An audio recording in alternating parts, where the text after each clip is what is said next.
बगिया के खिलल कली लागलू, तोहके देखी के चंदा शर्मा जाई हो।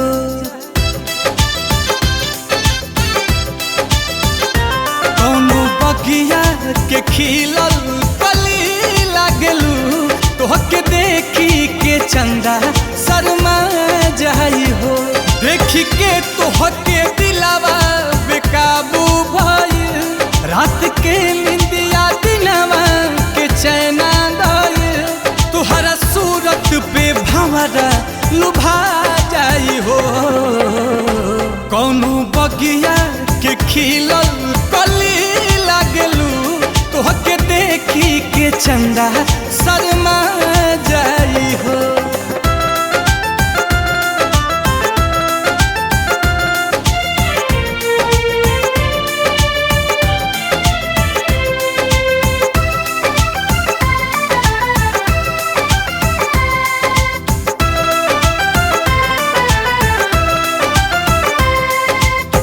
हंसेलू तो मुहावा से मोतिया झरेला, बहे पुरवहिया तक के सिया उड़ेला।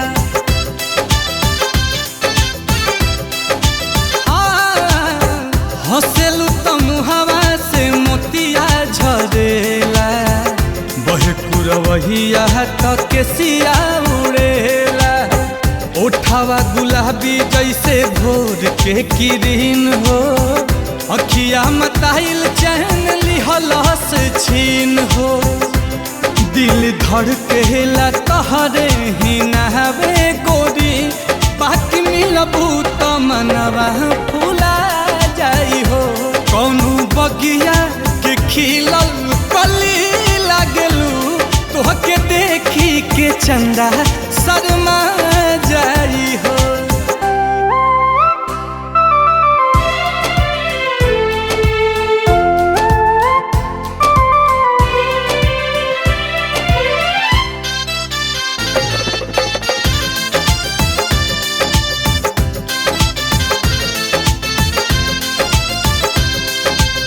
ससिया में तोहरे ही खुशबू भरल बा, नहिया के सागर में मन उमड़ल बा।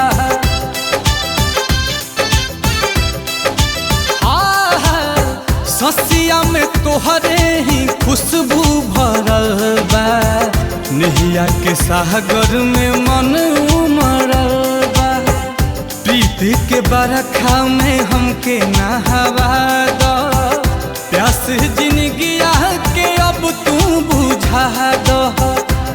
हमरा देहिया में एक बेर तू सट जाए जान, सारा दुनिया के गम हम भुला जाइब हो। कौनो बगिया के खिलल कली लागलू, तोहके देखी के चंदा शर्मा जाई हो। कौनो बगिया के खिलल कली लागलू, तोहके देखी के चंदा